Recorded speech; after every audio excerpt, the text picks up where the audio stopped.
Bunaqa serialni avval ko'rmaganingizga ishonchim 100% komil. Bugun sizlar bilan eng reytingi baland Koreys seriallarining eng zo'ri Sichqon serialini tahlil qilamiz.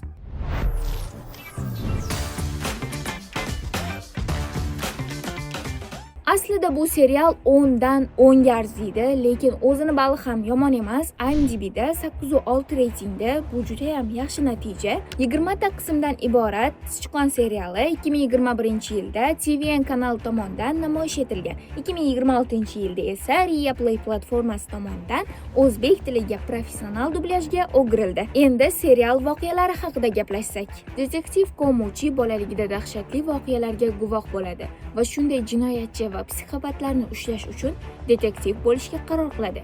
Ilk qismlarda genetika orqali psixopatlik genini homilaning o'zidayoq aniqlay oladigan olim bo'ladi va u ikkita homilada xuddi shunday psixopatlik genini aniqlaydi. Lekin bitta homila 99% psixopat, 1% esa ehtimoliy vaziyat bo'ladi. Bu 1% u daho bo'lishi mumkin deyilgan ehtimol edi. Serial oxirida boshidagi bu ehtimolni nega keltirib o'tishganini shu darajada zo'r tushuntirib qo'yishganki, shunchaki qoyil qolib ketasiz. Kallakesar nomi bilan tanilgan seriyalik qotil bo'ladi va u 20 dan oshiq odamni dahshatli tarzda o'ldiradi. Hammasini o'ldirib, boshini kesib ketadi. Hali detektiv bolaligida uni ota-onasini ham shunaqa dahshatli o'ldirib, akasini ham nogiron qilib qo'yadi va shundan keyin qotilni politsiya ushlaydi. U Koreyadagi eng mashhur tajribali neyrojarroh bo'ladi. Miyani ko'chirib o'tkazish operatsiyasi uchun sichqonlardan emas, odamlardan foydalanadi. Shuning uchun ularning boshini kesib ketadi. Ikki psixopatlik geni bilan tug'iladigan bolalarning biri uning o'g'li bo'ladi. Asosiy qahramonimiz Chonbarim ismli yigit juda ham mehribon, sodda va endi politsiyachi bo'lib ishlashni boshlayotgan yigit edi va u Boni va buvisiga ham g'amxo'rlik qiladi. U psixopatlik geni bo'lgan boladan biri edi. Ancha yildan keyin yana ashaddiy seriyali qotilliklar boshlanadi va bu haqiqiy psixopatning qotilligi edi. Chunki u odamlarni shu darajada vahshiylarcha o'ldirardiki, avval o'lasi qilib kaltaklab, keyin yoqib borib tomosha qilib o'tiradi. U qurbonlarni ertakdagi voqealarga asoslanib tanlaydi. Menga quloq sol. Eshit. Nega bu odamlarni tanlaganingni endi aytaman. Pyon Sunyon, Qizil Qalpoqcha, Pak Chunho, Chirildoq va Chumoli, Nachiguk, qirolning yangi libosi, Kim Songyu, Rostgo'y o'tinchi, Chon Mijun, tulki va uzumlar. Sen odamlarni ertaklarni jonlantirish uchun o'ldirding. Voqealar bir-biriga shu darajada yaxshi bog'langanki, qotilni boshqa odam sifatida tasvirlab, bizni tomoshabinlarni shunga ishontirishgan. Ya'ni bundan boshqa narsaga serialni o'zida ishona olmaysiz. Rostdan ham boshida 100% qotilni Son Yohan deb o'ylaysiz, lekin bir qancha qismlardan so'ng siz umuman kutmagan inson qotil bo'lib chiqadi va keyin siz nima deb qolasiz xolos. Har bir qism bir-biriga shu darajada bog'langanki, keyingi qismini ertaga ko'rarman deb shunchaki keta olmaysiz. Bu serialga ortiqcha ta'rif berish shart emas, uni shunchaki ko'rish kerak. Platformamizda deyarli barcha qismlari professional dublyajda o'zbek tilida joylangan. Undan tashqari hamma kutgan Qorparcha seriali ham o'zbek tilida bor. Juda ko'p turk seriallari va filmlar ham bor.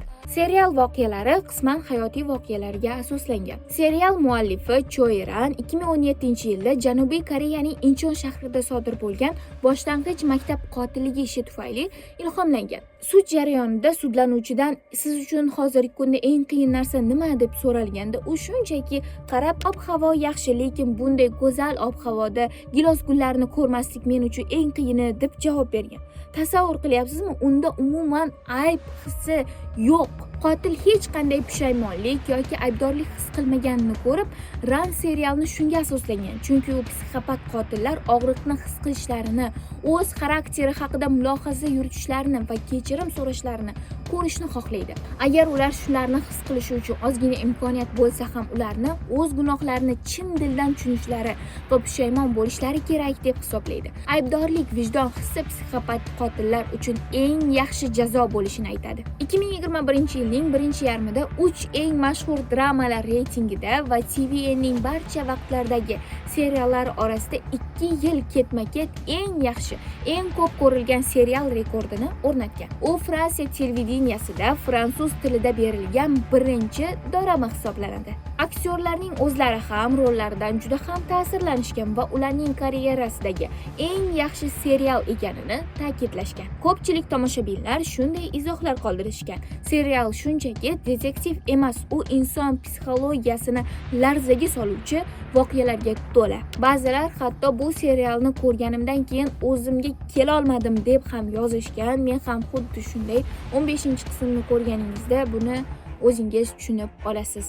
Ko'p tomoshabinlar ayniqsa Chombarim obrazining o'zgarishini ko'rib shokka tushganini aytishadi. Chunki boshida sodda, mehribon, begunoh ko'ringan inson keyinchalik butun voqealarning markaziga aylanishi ko'pchilik uchun kutilmagan burilish bo'lgan. Ssenariy shunchalik mukammal qilib ishlanganki, oldin bizga qotilni boshqa inson sifatida ko'rsatib, keyin esa vaziyatni umuman 360 darajaga burib yuborishadi. Bunga isbot detektiv Komuchi rolini ijro etgan Li Hijun serial haqida har bir ssenariy sahifasini o'qiganimda o'zim ham hayratda qolardim.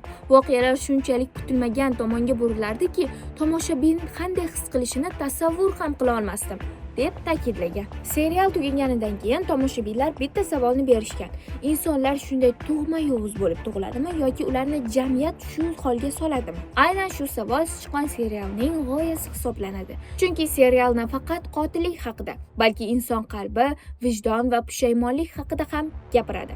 Agar siz hali ham bu serialni ko'rmagan bo'lsangiz, albatta ko'rishingiz kerak. Ko'rganlar bo'lsa, izohlarda o'z fikringizni yozib qoldiring. Sizningcha serialning kutilmagan burilishi qaysi qismda, sizni qaysi qism shokka solib qo'ygan? Men uchun masalan 14-qism eng zo'ri, kutmagan insonim qotil bo'lib chiqishi meni shunchaki shokka solib qo'ygan.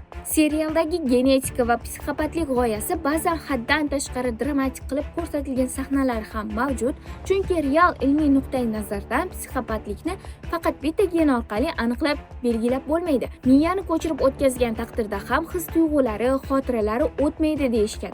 Shu sababli ba'zi mutaxassislar serialni ilmiy jihatdan to'liq emas deb hisoblashgan. Shuningdek, ayrim muxlislar serial oxiriga yaqin voqealar juda tez yakunlanganini ham aytishadi. Albatta, bunaqa serial uchun 20 ta qism juda ham kam, lekin ko'p bo'lganida ham biroz zerikarli bo'lib qolgan bo'lardi deb ham o'ylayman. Har bir qism voqealari dahshat qilib ishlangan, miyangizni shunchaki tupikka borib qo'yadi. Uni shunchaki ko'ring, shunda o'zingiz amin bo'lasiz. Serialni Ria Play platformasida o'zbek tilida professional dublyajda ko'rishingiz mumkin. Dublyaj aktyorlari ham bu serialga juda ham katta mehr berib ishlashgan. Platformani App Store yoki Play Market orqali yuklab oling. Keyingi kino tahlillarida ko'rishguncha, xayr.